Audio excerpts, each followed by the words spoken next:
सियावर रामचंद्र की जय.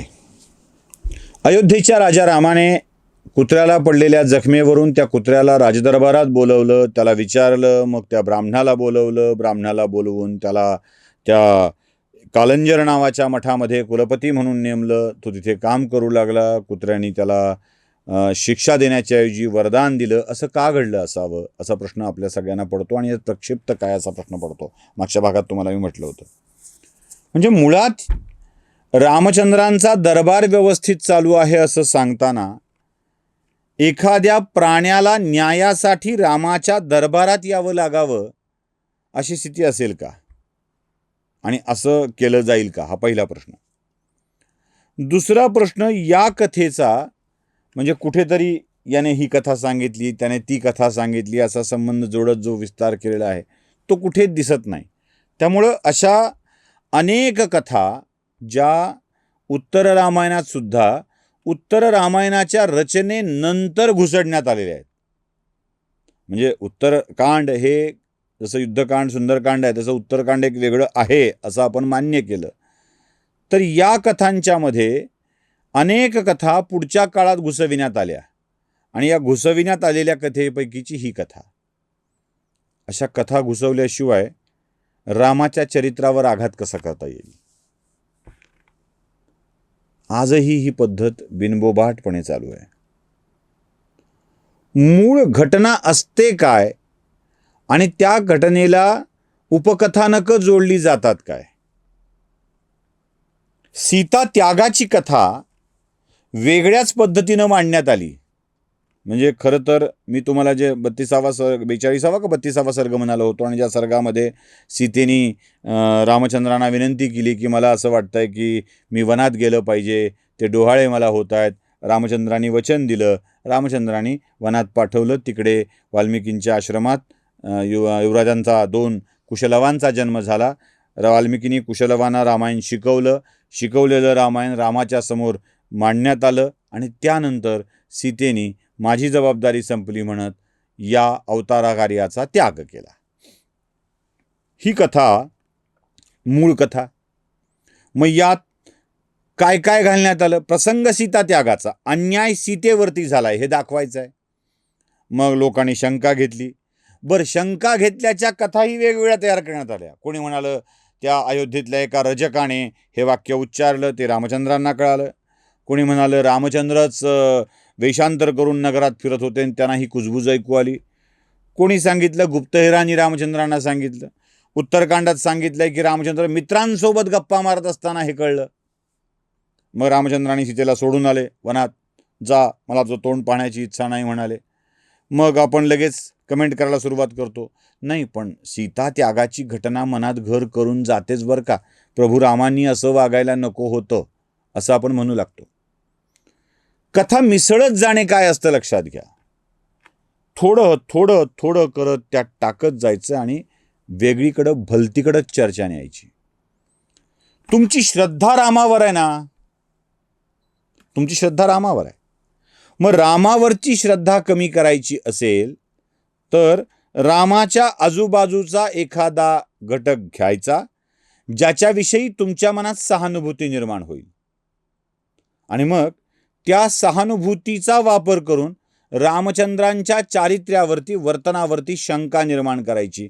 यासाठी हे घडलंय. आजही असंच होतं ना. घटना असते भलती आणि त्या घटनेवर आरोप भलत्याच माणसांवरती केला जातो. हे असं घडत असतं. त्यामुळं मी म्हणतो ना की रामायण सार्वकालिक कथा आहे. हिंदू धर्मातल्या सनातन हिंदू धर्मातल्या माणसांनी या सार्वकालिक कथा लिहिल्या यासाठी की अशा वृत्तीची माणसं आपल्याकडं असतात, ती ओळखता आली पाहिजेत, त्यांना बघता आलं पाहिजे, शोधता आलं पाहिजे आणि या सहानुभूतीच्या खेळात न अडकता आपण वास्तविकता जाणून घेतली पाहिजे. यासाठी या कथा समजून घ्यायच्या. असो, रामचरित्रावरती जो आघात करायचा आहे तो करून झालाय. रामांचा दरबार असाच भरलेला आहे. तेवढ्यात एक दूत येतो. दूत म्हणतो, प्रभू एक मुनी भेटायला आलेले आहेत. त्या मुनींचं नाव आहे च्यवन. च्यवन ऋषींना आपल्याला भेटायचं आहे, त्यांना काहीतरी सांगायचं आहे. च्यवन मुनी आले हे कळल्याबरोबर लगेच लक्ष्मणाला रामचंद्र म्हणतात, लक्ष्मणा तूच जा, मुनींचं योग्य स्वागत सत्कार करा, दरबारात घेऊन या, योग्य आसनावर बसवा. लक्ष्मण जातात, च्यवन मुनींना घेऊन येतात.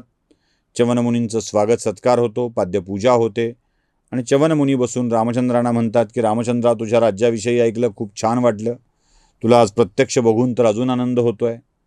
मी एक विशेष कार्य घेऊन रामचंद्र आपल्याकडे आलो आहे. रामचंद्र म्हणतात, मुनिवर्य आज्ञा करा. ऋषीमुनींच्या कामाला यावं यासाठीच तर हे राज्य आहे, धर्म बळकट व्हावा यासाठीच तर हे राज्य आहे. निसंकोचपणे आपण आपलं कार्य सांगा. च्यवन मुनी म्हणाले, सध्या फार वाईट अवस्था आहे. मथुरा नावाचं एक राज्य आहे आणि या राज्यामध्ये सामान्य माणसाला जगणं अवघड झालं आहे. विशेषतः ऋषीमुनींची अवस्था तर वाईट झाली आहे. रामचंद्राचार्य, नेमकं काय झालंय ते सांगा.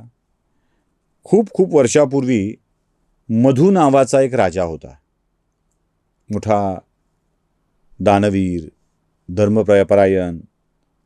तो एका लीला नावाच्या राक्षसीचा पुत्र होता, पण तरीही धर्मपरायण, भक्तिपरायण, ईश्वराच्या भक्तीत तल्लीन होऊन राहणारा.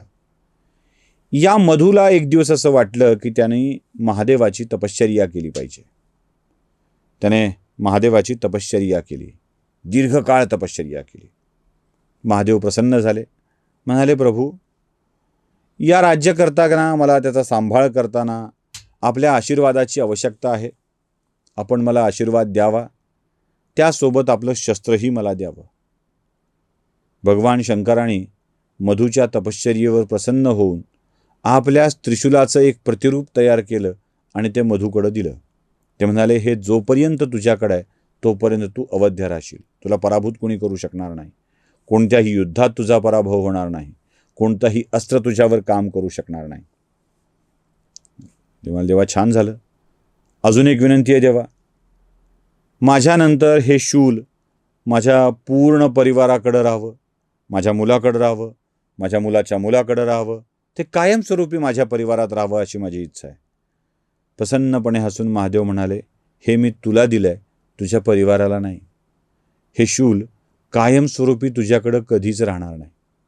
हां, एक वचन मात्र मी तुला देतो की तू तुझ्या पुत्राला हे शूल देशील तेव्हा तो जिवंत असेपर्यंत शूल तुझ्या परिवारात राहील. ज्या दिवशी तुझा पुत्र मरेल त्या दिवशी हे शूल वापस येईल आणि ते शूल जोपर्यंत त्याच्याजवळ आहे तोपर्यंत तो अवध्य असेल. त्याच्यावर कोणत्याही अस्त्राचा शस्त्राचा प्रभाव होणार नाही, हे लक्षात ठेव. चला म्हणाला, आपण झालं, आपला पुत्र झाला, दीर्घकाळ आता आपण राज्य करू शकू. मधू परत आला. अनला नावाच्या स्त्रीची पुत्री कुंभिनसी ही त्याची पत्नी आहे. पत्नीलाही आनंद झाला आणि दोघांचा संसार सुखानं सुरू असतानाच दोघांच्या पोटी एक पुत्र जन्माला आला आणि त्या पुत्राचं नाव त्यांनी लवण असं ठेवलं. पुढे याच पुत्रामुळं भयंकर कथा घडते आहे. ती काय ते बघूया पुढच्या भागात. सियावर रामचंद्र की जय.